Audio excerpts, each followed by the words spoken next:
Assalamualaikum warahmatullahi wabarakatuh. Salam guru penggerak. Bapak Ibu guru hebat seluruh Indonesia. Marilah kita untuk tergerak, bergerak, dan menggerakkan. Selamat datang di video aksi nyata modul 1.4 tentang budaya positif. Perkenalkan, saya Radiati, calon guru penggerak angkatan 9 dari SMP Negeri Ali Hashimi, Kabupaten Aceh Besar, Provinsi Aceh. Bersama fasilitator Ibu Fitriani SPD dan pendamping praktik Ibu Evianti SPD. Pada video kali ini, saya akan menampilkan kegiatan penyebaran pemahaman kepada warga sekolah SMP Negeri Ali Hashimi tentang konsep inti budaya positif di sekolah dan contoh penerapannya. Berikut rancangan kegiatan aksi nyata modul 1.4 tentang budaya positif. Latar belakang perlunya kegiatan ini dibuat adalah karena sekolah hendaknya menjadi tempat yang menyenangkan bagi murid. Sesuai dengan filosofi Ki Hajar Dewantara yang memaknai pendidikan sebagai tuntunan terhadap murid dan menghadirkan pembelajaran sesuai dengan kebutuhan dan karakteristik murid. Salah satu cara mewujudkannya adalah dengan menerapkan budaya positif di sekolah, yaitu keyakinan kelas dan segitiga restitusi.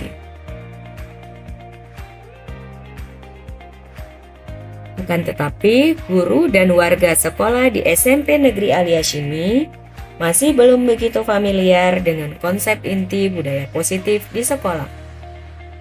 Dengan memahami konsep inti budaya positif di sekolah, diharapkan seluruh guru dan warga sekolah di SMP Negeri Ali Hashimi dapat menerapkan budaya positif di sekolah sehingga terwujudnya sekolah yang memerdekakan murid dalam mewujudkan merdeka belajar. Yang menjadi tujuan diadakannya kegiatan ini adalah untuk meningkatkan pemahaman warga sekolah SMP Negeri Ali Hashimi tentang konsep inti budaya positif di sekolah dan mewujudkan budaya positif di lingkungan sekolah SMP Negeri Ali Hashimi. Selanjutnya, yang menjadi tolak ukur tercapainya tujuan dari kegiatan ini adalah yang pertama, terlaksananya diseminasi tentang konsep inti budaya positif di sekolah terhadap guru dan seluruh warga sekolah. Yang kedua, terbentuknya keyakinan kelas atau keyakinan sekolah melalui kesepakatan antara murid dan wali kelas. Yang ketiga, murid dan guru konsisten melaksanakan keyakinan kelas sesuai dengan kesepakatan. Yang terakhir, terlaksananya penyelesaian masalah melalui kegiatan segitiga restitusi. Lini masa. Kegiatan dimulai dengan berkoordinasi dengan kepala sekolah. Selanjutnya, menyusun keyakinan kelas melalui kesepakatan kelas. Yang ketiga, menyelesaikan masalah murid dengan segitiga restitusi. Yang keempat, melakukan diseminasi pemahaman konsep inti budaya positif di sekolah beserta pemaparan contohnya. Yang terakhir, mengkomunikasikan keyakinan kelas kepada seluruh warga sekolah atau warga kelas dengan menempel di tempat yang mudah dijangkau. Kegiatan aksi nyata ini membutuhkan dukungan dari berbagai pihak, di antaranya dukungan dari kepala sekolah, dukungan dari rekan sejawat, dukungan dari murid dan wali murid, serta alat-alat atau bahan-bahan yang diperlukan untuk melakukan diseminasi pemahaman tentang konsep inti budaya positif di sekolah, seperti LCD, proyektor, laptop, dan lain-lain. Bismillahirrahmanirrahim. Assalamualaikum warahmatullahi wabarakatuh.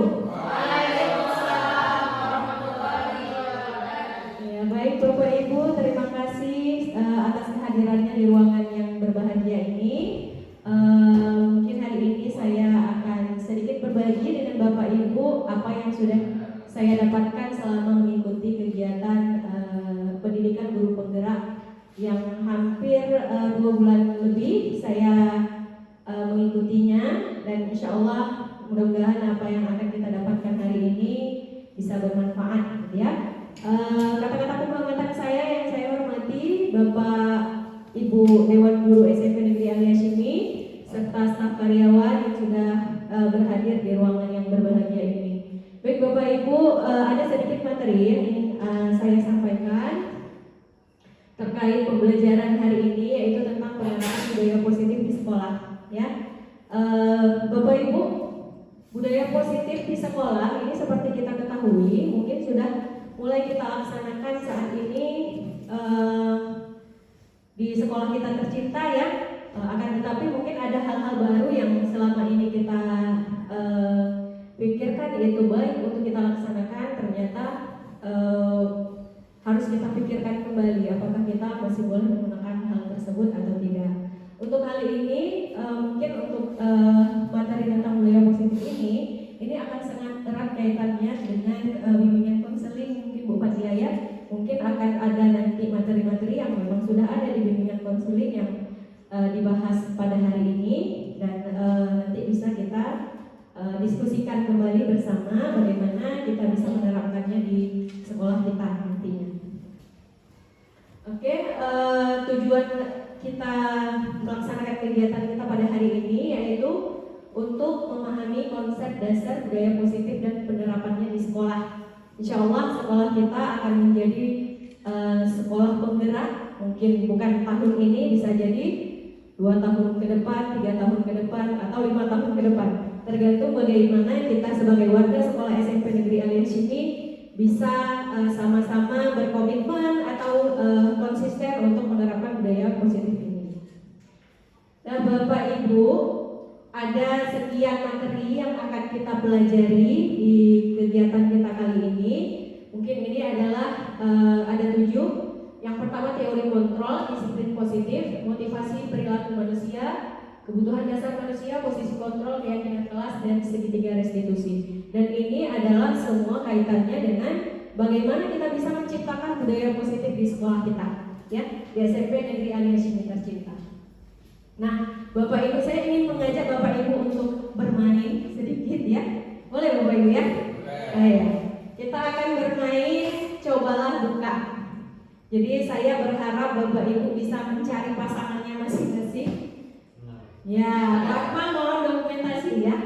Mungkin Pak Putra bisa berpasangan sama Pak Jun. Ya. Yang sama Pak Putra. Ya. Ya, silakan, ini kita coba main dulu ya. Ya, yang pertama cari pasangan. Udah dapat pasangan? Mungkin yang udah ya. Boleh siap ada pasangan, harap bersabar. Harap bersabar, nanti kita cari pasangan yang lain ya. Oke, tugas orang pertama adalah mengepalkan salah satu tangan. Coba bayangkan bahwa Anda menyimpan sesuatu yang sangat berharga di dalam kepalan tangan Anda. Anda perlu menjaga benda tersebut sekuat tenaga, ya. Karena begitu pentingnya untuk kehidupan Anda. Ya, siapa yang akan jadi orang pertama? Silakan. Pak Jol atau Pak Putra yang menjadi orang pertama? Enggak, sekalian ini. Kita mainnya sekalian. Dah. Pak Jol atau Pak Putra yang jadi orang pertama? Satu lagi jadi orang kedua. Yang nggak boleh jadi orang ketiga. Karena orang ketiga itu setan. Oke. Ya, yang jadi orang pertama ngapain? Ngapain?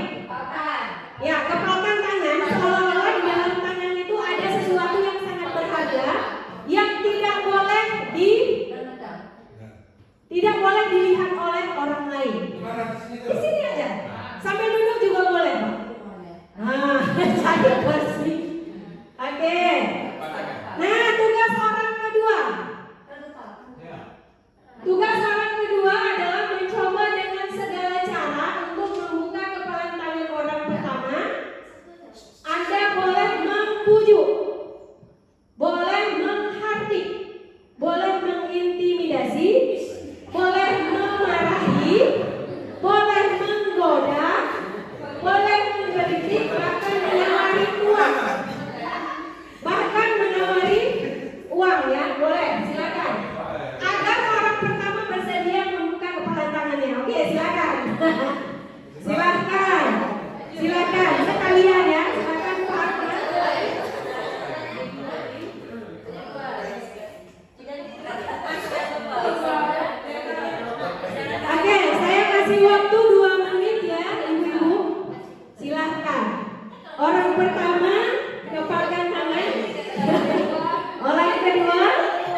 Boleh pakai rayuan lokal ya.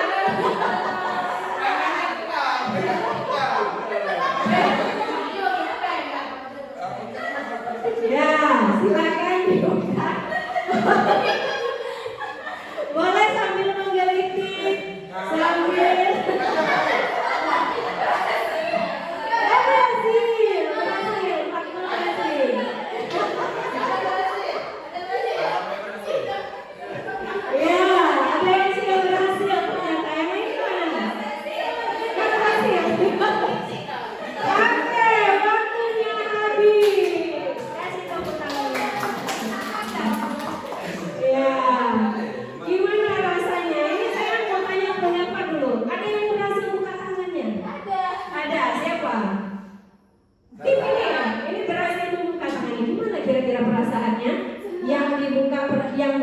sama yang membuka. Iya, yang dibuka senang, yang membuka senang, yang terbuka. Gimana yang membuka tadi berhasil buka, gimana perasaannya? Perasaannya pasti senang sekali ya. Senang ya? Ya, tantangannya berhasil. Yang membuka gimana? Mungkin ibu ini tahu kelemahan saya ya. Membukanya dari ngomong gitu. Saya nggak sanggup. Tidak sanggup kalau dipikir ya. Oke, sekarang yang nggak berhasil. Pak Putra boleh ya? Boleh. Tadi Pak Putra orang pertama atau orang kedua? Orang kedua. Orang kedua. Gimana perasaannya nggak berhasil? Berhasil tadi? Enggak berhasil. Kalau nggak berhasil gimana perasaannya Pak? Rasanya agak-agak sedih karena orang yang pertama itu menahan ego. Ya menahan ego ya, nggak berhasil jadi sedih gitu ya. Kesel nggak Pak? Kesal. Oke, baik Bapak Ibu, ini adalah sebuah permainan yang akan mengantar. Oke, saya kasih waktu 2 menit ya, Ibu. Silahkan. Orang pertama kepalkan tangan. Orang kedua silahkan mencoba membuka tangan orang pertama. Boleh pakai segala cara. Udah bisa dimulai ya? Udah. Dari sana ya? Boleh pakai rayuan sofa ya.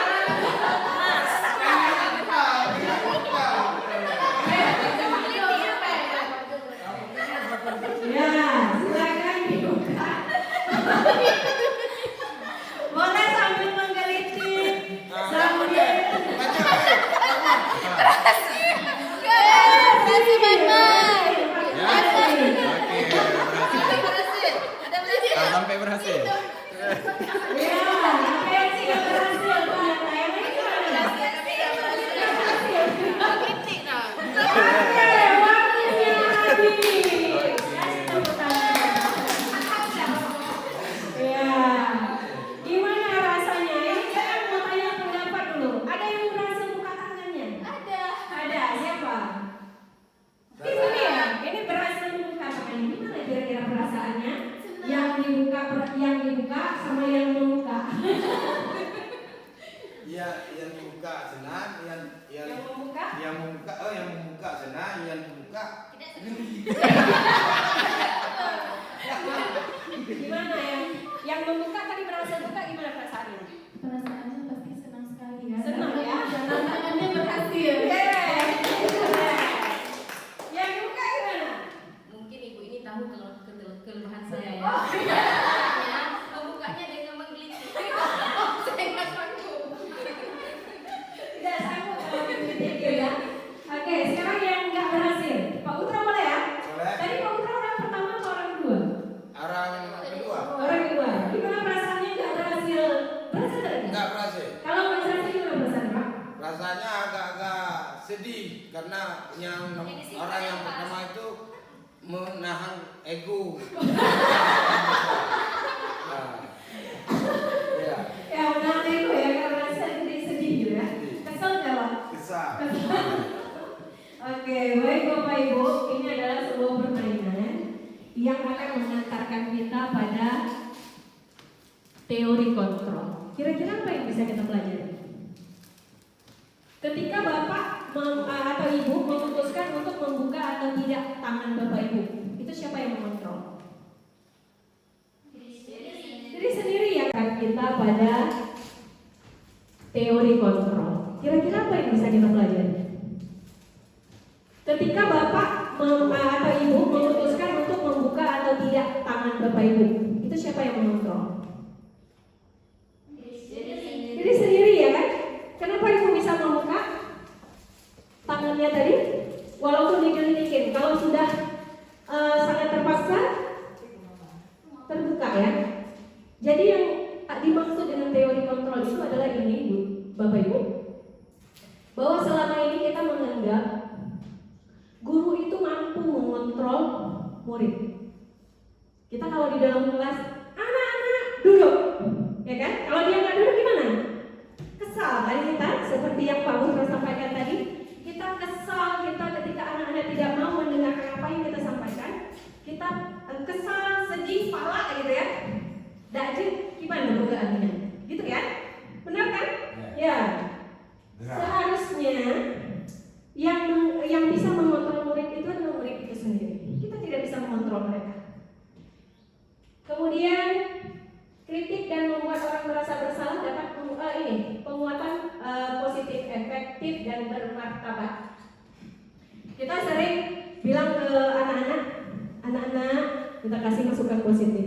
Kita menganggap bahwa janganlah seperti itu, cobalah berbuat lebih baik. Kita selalu mengatakan seperti itu ya. Dan kita menganggap itu efektif, padahal ternyata belum tentu. Dan ini yang akan kita dapatkan dari teori kontrol. Kemudian kritik dan membuat orang merasa bersalah dapat menguatkan karakter. Pernah nggak? Kenapa sih kamu selalu seperti itu? Kenapa nggak bisa berubah? Kita menganggap bahwa ini akan menguatkan karakter seseorang. Ternyata tidak. Dan orang tua memiliki hak untuk memaksa. Pernah nggak Bapak Ibu? Anak-anak tuh harus ngikutin apa yang kita katakan. Karena kita mengatakan hal-hal yang baik kepada mereka. Pernah nggak berpikir seperti itu? Ternyata itu nggak berlaku di teori kontrol, Bapak Ibu ya. Jadi dalam teori kontrol yang disampaikan oleh Dr. Smith, bahwa yang bisa mengontrol manusia itu hanyalah mereka sendiri. Kita tidak bisa memaksa seseorang untuk menjadi seperti yang kita inginkan. Seperti itu ya. Oke, nah ini dia yang akan kita bahas tentang disiplin positif. Bahwa disiplin positif itu merupakan unsur utama, itu jelas ya.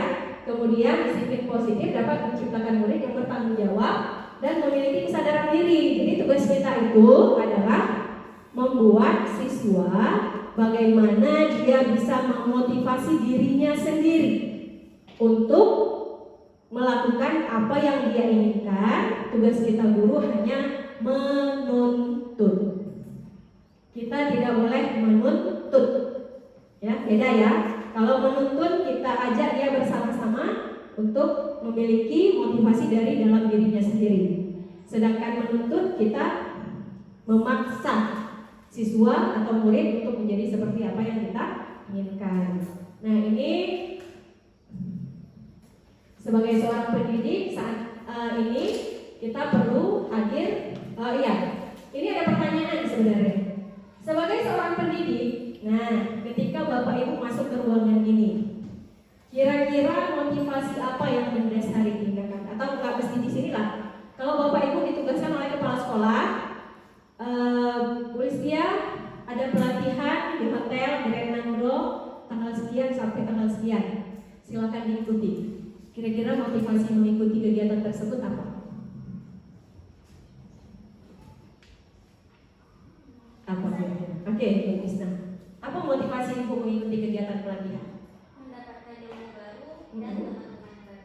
Oke, bagus. Mendapatkan ilmu baru dan teman-teman baru. Ya, itu salah satu motivasi mengikuti pelatihan. Yang lain gimana? Plus sertifikat ya. Ada nggak mengikuti pelatihan itu biar mendapatkan biar kan ini kepala sekolah yang nyuruh. Kalau kita nggak datang nanti gak enak, nggak marah. Kan seperti itu. Nggak ada ya, di sini nggak ada. Jadi Bapak Ibu, ini terkait dengan penerapan disiplin positif tadi, bahwa motivasi seseorang atau manusia itu berperilaku itu ada 3. Yang pertama karena menghindari hukuman atau ketidaknyamanan. Yang kedua, untuk mendapatkan imbalan atau penghargaan dari orang lain. Yang ketiga, untuk menjadi orang yang mereka inginkan dan menghargai diri sendiri sesuai dengan nilai yang mereka percaya. Seperti tadi, kalau kita dalam konteks mengikuti pelatihan, bisa jadi kita mengikutinya karena takut dimarahi oleh kepala sekolah kalau kita nggak ikut ya. Atau nanti setelah saya ikut, saya bisa dapat sertifikat dan itu akan bermanfaat buat saya. Atau seperti yang Ibu Bisna bilang tadi, bahwa saya mengikuti pelatihan agar saya bisa mengupgrade diri saya atau menambah ilmu. Jadi nomor 1 dan 2 ini namanya motivasi eksternal. Motivasi yang membuat kita melakukan atau berperilaku karena adanya pengaruh dari luar, takut dengan hukuman atau menginginkan penghargaan. Jadi kalau kita kaitkan dengan siswa itu membuat tugas kita ini kenapa? Kebanyakan kenapa? Nanti kalau membuat tugas kena hukum. Atau aku membuat tugas biar dapat nilai yang banyak, atau biar kawan-kawan lihat aku itu sebagai orang yang pandai atau pintar gitu ya. Nah, yang harus kita tumbuhkan karena kita ini sebagai guru adalah bagaimana menciptakan motivasi internal dari dalam diri siswa agar mereka mampu berperilaku itu karena memang mereka ingin berperilaku demikian, gitu ya. Jadi kalau dikaitkan dengan teori kontrol dengan motivasi tadi, kita sudah mulai ada benang merahnya, ya kan? Teori kontrol kita tidak bisa mengontrol manusia. Sedangkan motivasi ini kita harus bisa menciptakan motivasi dari dalam diri siswa. Ketika hal ini bisa tercipta, maka jadilah murid kita itu murid yang bisa menciptakan budaya positif di sekolah. Ya. Jadi kesimpulannya, ketika kita melakukan proses pembelajaran di kelas, hindari hukuman dan pemberian penghargaan. Selama ini kita menganggap bahwa kita kasih penghargaan ke siswa itu untuk menumbuhkan motivasi. Ternyata itu adalah motivasi eksternal yang tidak baik untuk keberlangsungan siswa di masa depannya, gitu ya. Saya balas sedikit ya. Nah, setiap seseorang itu berperilaku, baik itu buruk maupun baik, ini ada 5 kebutuhan dasar manusia yang harus dipenuhi. Ketika 5 kebutuhan dasar manusia ini tidak dipenuhi, maka dia cenderung berperilaku yang tidak baik. Ini kita bisa cari tahu kenapa siswa kita di dalam kelas itu malas belajar. Kenapa siswa kita di dalam kelas itu tidak mau mengikuti apa yang kita instruksikan. Bisa jadi ada kebutuhan bertahan hidupnya yang tidak terpenuhi. Kalau kita di sini, mohon maaf, itu anak kinder biasanya anak lain jajan, mereka nggak jajan. Jadi jangan kita harus paham mengapa mereka terkadang berperilaku tidak sesuai dengan yang kita inginkan. Karena ada kebutuhan bertahan hidupnya yang tidak terpenuhi. Apa contoh kebutuhan bertahan hidup? Pakaian, makanan, ya. Kalau kita murid kita uang jajan dan lain sebagainya. Kemudian yang kedua, kasih sayang dan rasa diterima. Orang yang kurang kasih sayang dan kurang diterima dalam komunitas ini akan cenderung berperilaku yang tidak sesuai dengan norma-norma yang berlaku. Jadi ini harus kita pahami. Kemudian manusia itu menginginkan kebebasan. Ada rasa kebebasan yang dibutuhkan. Bebas maksudnya gimana? Tidak posisinya ketika kita belajar dalam kelas tidak dalam perasaan tertekan. Makanya muncullah kurikulum merdeka ya atas dasar teori ini. Kemudian ada teori kesenangan. Anak-anak harus juga senang agar dia mau belajar, agar muncul motivasi dari dalam diri dia. Dan yang terakhir, manusia itu butuh penguasaan. Ketika anak-anak punya kelebihan, anak-anak itu unik kan, punya kelebihan masing-masing. Ketika dia punya kelebihan, kita harus mengakui kelebihan dia. Jangan sungkan-sungkan untuk memberikan apresiasi kepada dia, karena ini termasuk dalam kebutuhan dasar manusia, gitu ya. Nah, mungkin sudah sedikit terbayang setelah ini mau ngapain di kelas, gitu ya. Oke, nah ini posisi kita nih. Ada posisi penghukum, ada posisi pembuat rasa bersalah, ada posisi teman, pemantau, dan manajer. Penghukum. Nah, ketika anak-anak melakukan kesalahan, terlambat misalnya. Yang terlambat kutip sampah. Pernah gitu nggak? Pernah, saya juga pernah. itu kita berada di posisi penghukum. Ketika anak-anak melakukan kesalahan, kita langsung menghukum dia, bahkan terkadang dengan hukuman yang tidak tertulis. Ya, terlambat datang, oh nggak buat PR misalnya, berdiri di depan, berdiri satu kaki, gitu ya. Kemudian posisi pembuat merasa bersalah. Nah ini kita menciptakan murid ketika dia melakukan kesalahan, dia makin merasa bersalah terus. Ketika murid melakukan kesalahan, kita makin buat dia merasa bersalah. Kamu nggak tahu ya, tugas murid itu sekolah dan belajar. Kenapa kamu tidak mau mengerjakan tugas? Akhirnya dia merasa bersalah, udah salah, disalahi, makinlah dia terpuruk. Dan ini sudah mengancam salah satu kebutuhan dasar dia. Dia tidak diakui, dia tidak diterima di dalam komunitasnya. Nggak sadar kita kadang melakukan ini, membuat siswa itu yang bersalah makin merasa bersalah.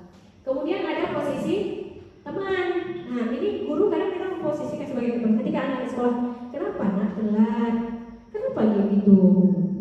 Kak sayang sama ibu. Kak sayang sama ibu. Ibu tiap hari melihat telat, mau ibu hukum saya, kak ibu hukum kamu telat terus. Itu posisi kita sebagai teman. Ada posisi sebagai pemantau. Posisi sebagai pemantau ini dia di atas garis. Terlambat tidak boleh masuk, harus pulang. Begitu ada anak terlambat, karena kamu terlambat, kamu tahu konsekuensinya? Tahu apa konsekuensinya? Saya harus pulang. Oke, silakan pulang.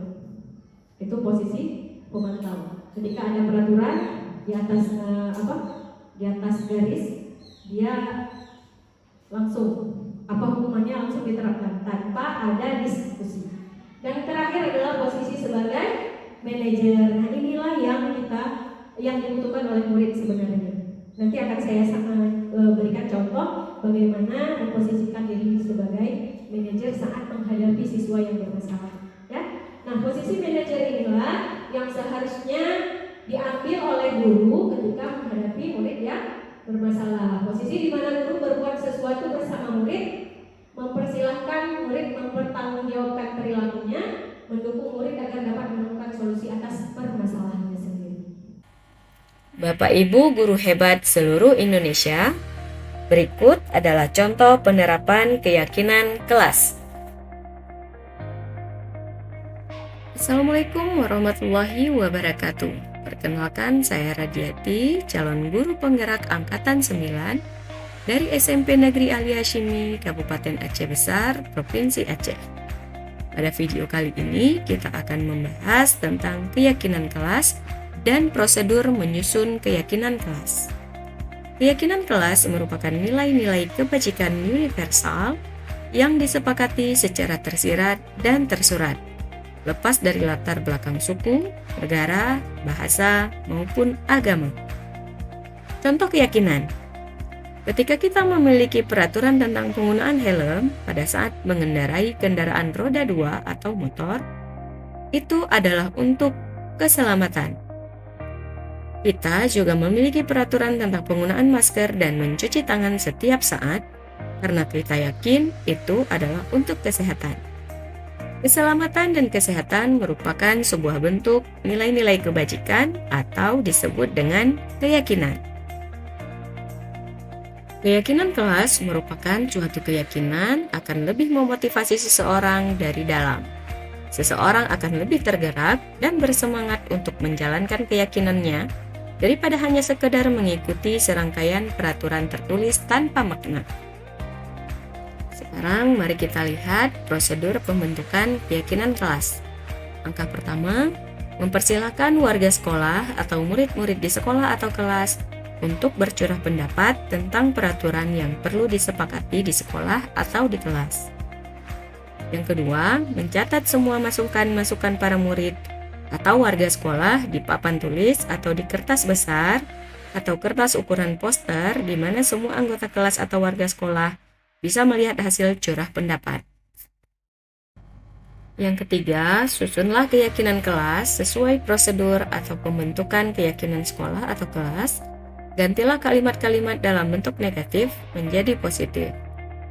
Yang keempat, tinjau kembali daftar curah pendapat yang sudah dicatat. Anda mungkin akan mendapati bahwa pernyataan yang tertulis di sana masih banyak yang berupa peraturan-peraturan. Selanjutnya, ajak warga sekolah atau murid-murid untuk menemukan nilai kebajikan atau keyakinan yang dituju dari peraturan tersebut. Yang kelima, tinjau ulang keyakinan sekolah atau kelas secara bersama-sama. Seharusnya setelah beberapa peraturan telah disatukan menjadi beberapa keyakinan, maka jumlah butir pernyataan keyakinan akan berkurang. Sebaiknya keyakinan sekolah atau kelas tidak terlalu banyak. Bisa berkisar antara 3-7 prinsip atau keyakinan. Bila mana terlalu banyak, maka warga kelas akan sulit mengingatnya dan akibatnya sulit untuk dijalankan. Yang keenam, setelah keyakinan sekolah atau kelas selesai dibuat, maka semua warga kelas dipersilahkan meninjau ulang dan menyetujuinya dengan menandatangani keyakinan sekolah atau kelas tersebut, termasuk guru dan semua warga atau murid. Terakhir, keyakinan sekolah atau kelas selanjutnya bisa dilekatkan di dinding kelas, di tempat yang mudah dilihat oleh semua warga kelas. Berikut dokumentasi pembentukan keyakinan kelas yang sudah saya buat.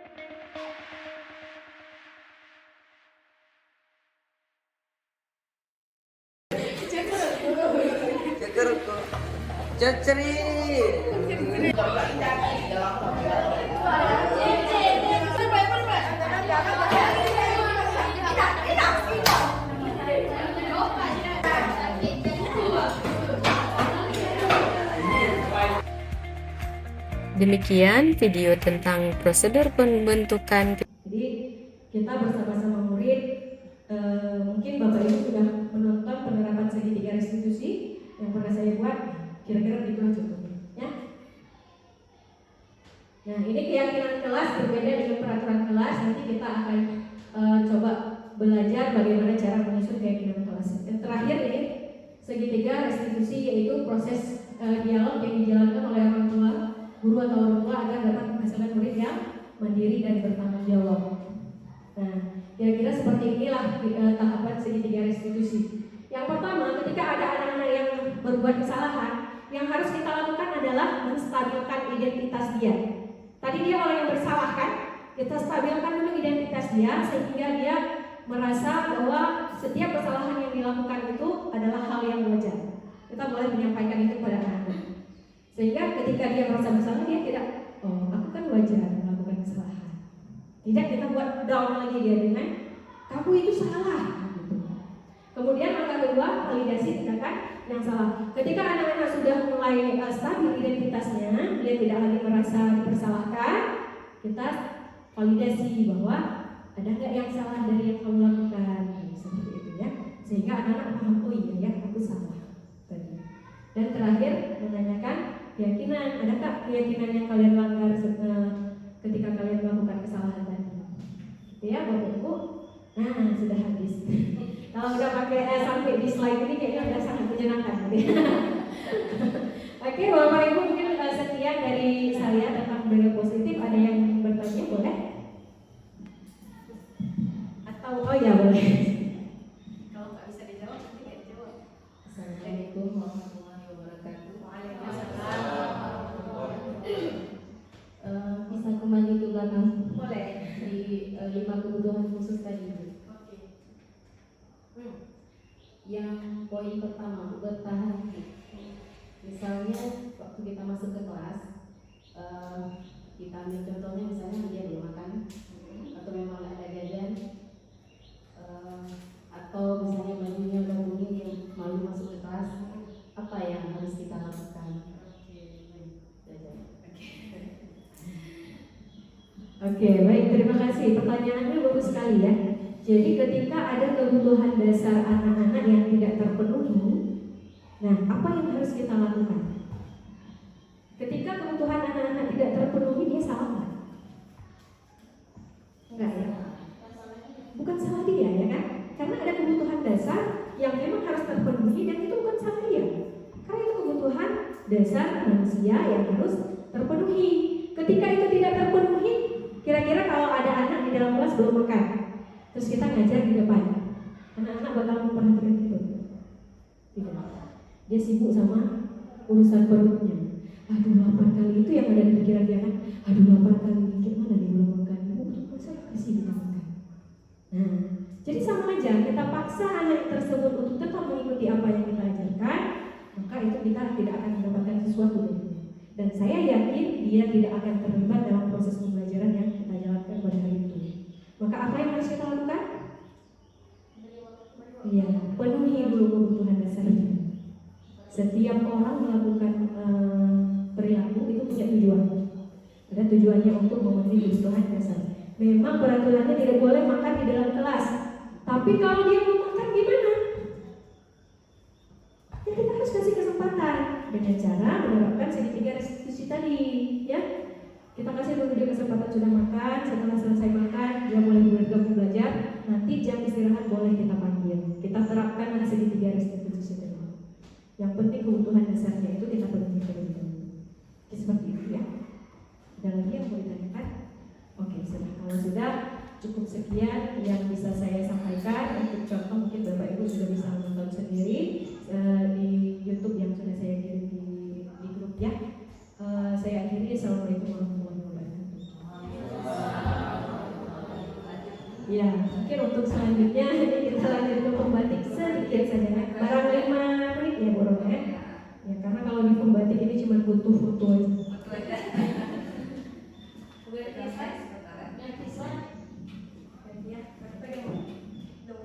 Jadi kita bersama-sama murid, mungkin Bapak Ibu sudah menonton penerapan segitiga restitusi yang pernah saya buat, kira-kira begitulah contohnya, ya.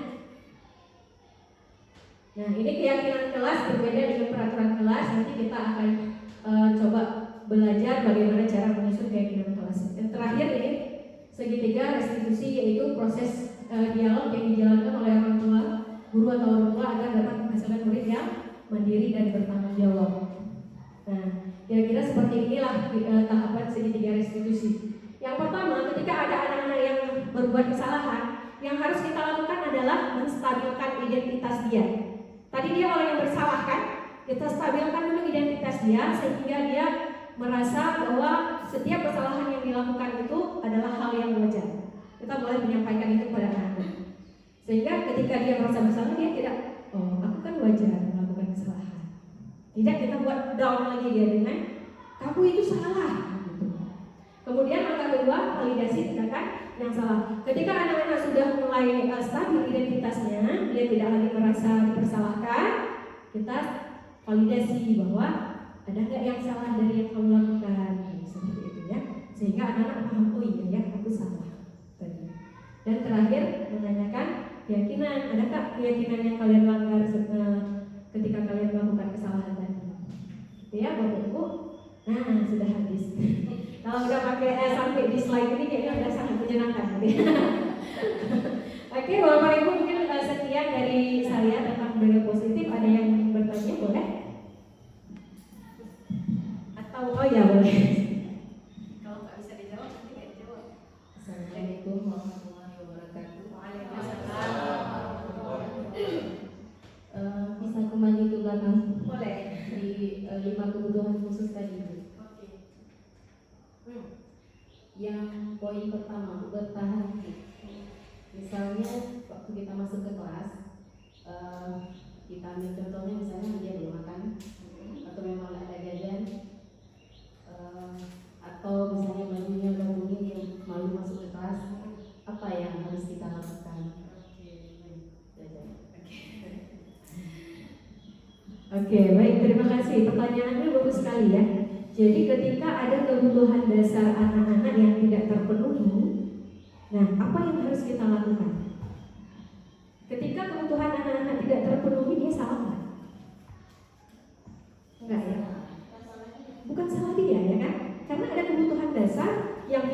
terpenuhi dan itu bukan salah dia. Karena itu kebutuhan dasar manusia yang harus terpenuhi. Ketika itu tidak terpenuhi, kira-kira kalau ada anak di dalam kelas belum makan, terus kita ngajar di depan, anak-anak bakal memperhatikan itu? Tidak. Dia sibuk sama urusan perutnya. Aduh, lapar kali, itu yang ada di pikiran dia kan. Aduh, lapar kali, gimana nih belum makan? Masa kasih dia makan. Nah, jadi sama aja, kita paksa anak tersebut untuk tetap mengikuti apa yang kita ajarkan, maka itu kita tidak akan mendapatkan sesuatu dari dia. Dan saya yakin dia tidak akan terlibat dalam proses pembelajaran yang kita jalankan pada hari itu. Maka apa yang harus kita lakukan? Iya, penuhi dulu kebutuhan dasarnya.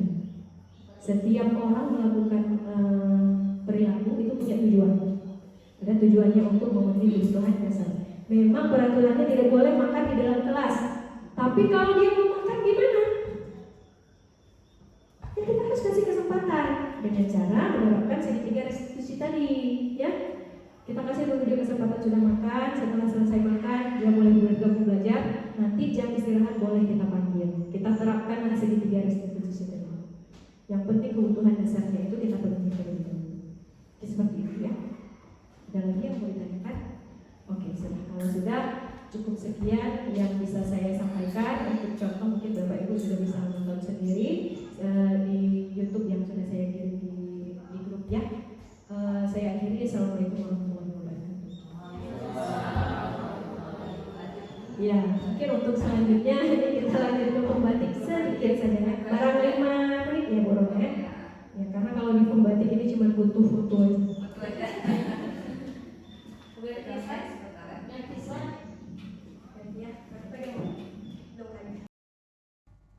Bapak Ibu, berikut ini adalah contoh penerapan segitiga restitusi untuk menyelesaikan permasalahan yang dihadapi oleh murid.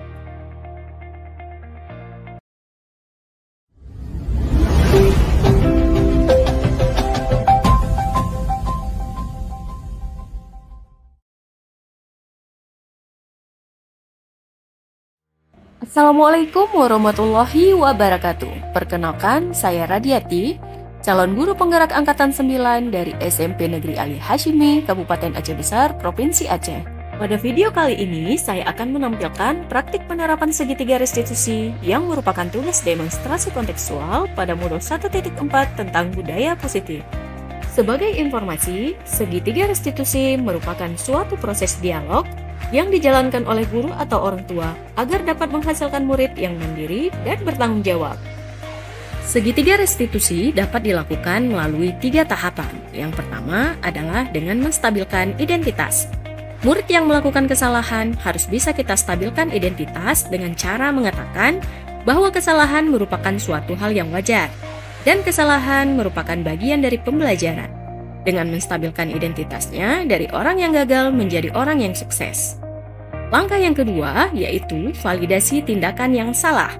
Kita dapat menanyakan alasan murid melakukan kesalahan tersebut, karena setiap tindakan yang dilakukan murid pasti memiliki tujuan. Kita dapat menanyakan kepada mereka, adakah cara yang lebih efektif untuk mendapatkan apa yang dia butuhkan?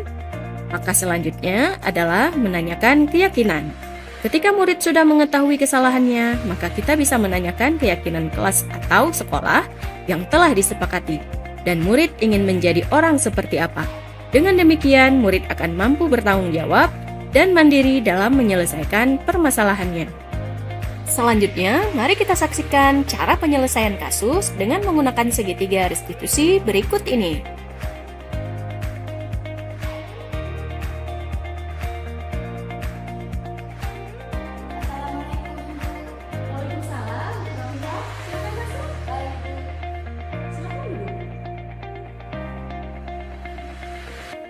Rafifah tahu tidak mengapa ibu panggil ke sini hari ini? Tidak tahu, Bu. Mengapa ya, Bu? Hari ini hari apa? Oh iya, hari ini hari Kamis. Seharusnya saya menggunakan pakaian batik.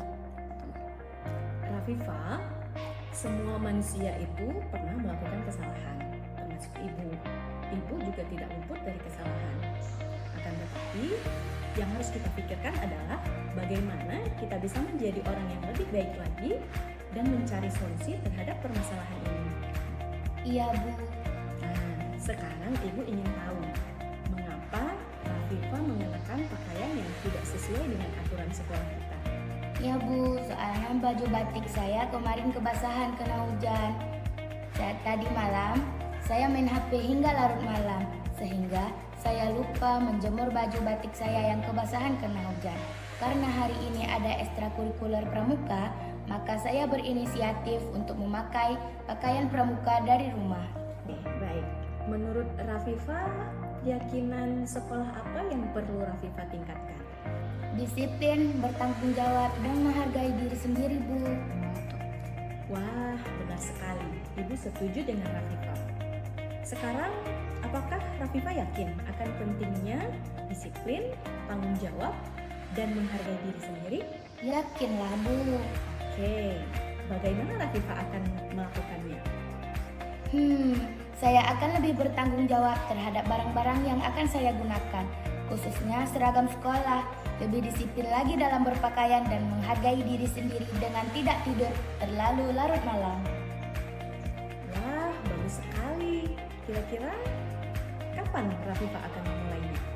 Hari ini juga, Bu, setelah pulang sekolah, saya akan berusaha memperbaiki semua kesalahan yang saya lakukan. Wah, luar biasa. Semoga Rafifa akan menjadi pribadi yang lebih baik lagi. Dan sekarang silakan kembali ke kelas, lanjut belajar lagi ya. Baik, Bu, terima kasih. Assalamualaikum warahmatullahi wabarakatuh. Saya senang sekali ketika permasalahan saya diselesaikan dengan cara segitiga restitusi, karena saya merasa tidak dihakimi atas kesalahan yang saya lakukan. Semoga saya bisa menjadi orang yang lebih disiplin, bertanggung jawab, dan dapat menghargai diri sendiri. Sekian, Assalamualaikum warahmatullahi wabarakatuh.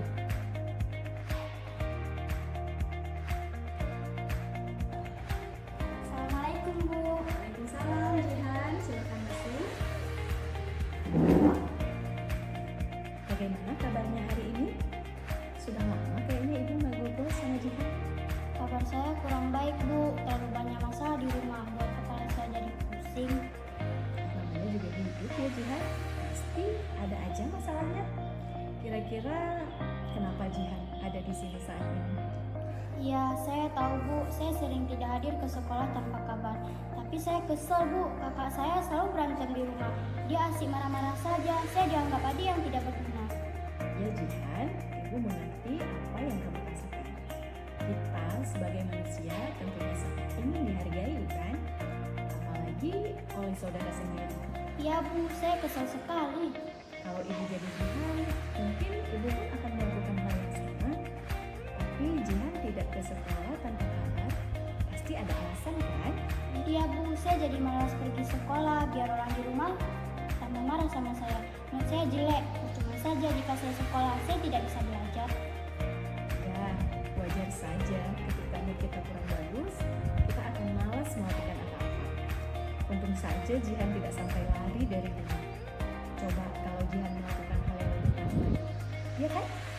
Iya, Bu, untung saya hanya malas ke sekolah, tidak sampai keluar sekolah. Kalau tidak, saya bisa putus sekolah karena masalah itu. Ya, tapi kamu memilih untuk hanya tidak sekolah, untuk memperbaiki mood kamu ya Jihan.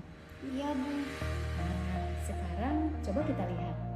Jika Jihan tidak hadir ke sekolah, terus Ibu tidak mendapat kabar dari Jihan, kira-kira sudah sesuai dengan prinsip hidup Jihan tidak? Enggak lah, Bu, enggak enak juga dicap sebagai anak yang malas sekolah. Jadi sebenarnya kira-kira keyakinan mana yang kurang sesuai dengan keinginan kamu untuk tidak bersekolah? Iya, Bu, saya sebenarnya sangat ingin menjadi murid yang disiplin, dikenal sebagai murid yang berprestasi, bisa memakan orang tua dengan prestasi yang saya miliki. Mungkin selama ini saya terlalu emosi sehingga saya tidak bisa menjadi murid yang disiplin. Kamu meyakini tidak menjadi murid disiplin itu penting bagi kamu? Yakinlah, Bu. Ya, Ibu setuju dengan kamu Jihan. Menjadi murid yang disiplin akan membantu kita menjadi orang yang lebih bermanfaat di masa depan. Benar tidak? Iya, Bu. Namun demikian, ada juga kesepakatan yang perlu kita jalankan di saat kita sedang berada dalam masalah. Benar? Iya Bu, saya harus lebih bijak dalam mengatasi masalah. Saya harus lebih bisa mengontrol diri saya. Jangan sampai masalah yang terjadi justru membuat saya menjadi orang yang tidak disiplin dan tidak baik perilakunya.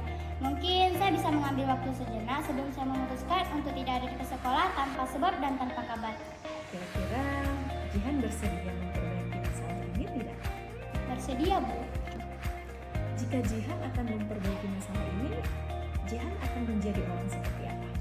Saya akan menjadi murid yang disiplin ya Bu. Saya akan mengembangkan kelebihan yang saya miliki. Pasti orang tua dan saudara saya akan bangga sama saya. Menurut Jihan, gimana rasanya menjadi orang yang disiplin? Ya banggalah Bu, dengan disiplin saya tidak akan banyak tertinggal pelajaran. Mungkin akan memudahkan saya dalam menghadapi ujian akhir semester nanti. Baiklah kalau begitu, sekarang mari kita pikirkan bersama bagaimana kita akan memperbaiki masalah ini. Baik Bu. Assalamualaikum warahmatullahi wabarakatuh. Saya merasa diperlakukan lebih baik, lebih adil, dan lebih tenang ketika masalah saya diselesaikan dengan cara segitiga restitusi. Kedepan saya akan berusaha menjadi orang yang lebih baik lagi. Terima kasih. Wassalamualaikum warahmatullahi wabarakatuh. Terima kasih, salam dan bahagia Bapak Ibu Guru Penggerak. Mari kita terus berupaya untuk tergerak, bergerak, dan menggerakkan. Wassalamualaikum warahmatullahi wabarakatuh.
Bapak Ibu guru hebat seluruh Indonesia, terima kasih sudah menyaksikan video aksi nyata modul 1.4 tentang budaya positif. Teruslah menjadi guru yang selalu tergerak, bergerak, menggerakkan. Salam guru penggerak Bapak Ibu guru hebat seluruh Indonesia. Wassalamualaikum warahmatullahi wabarakatuh.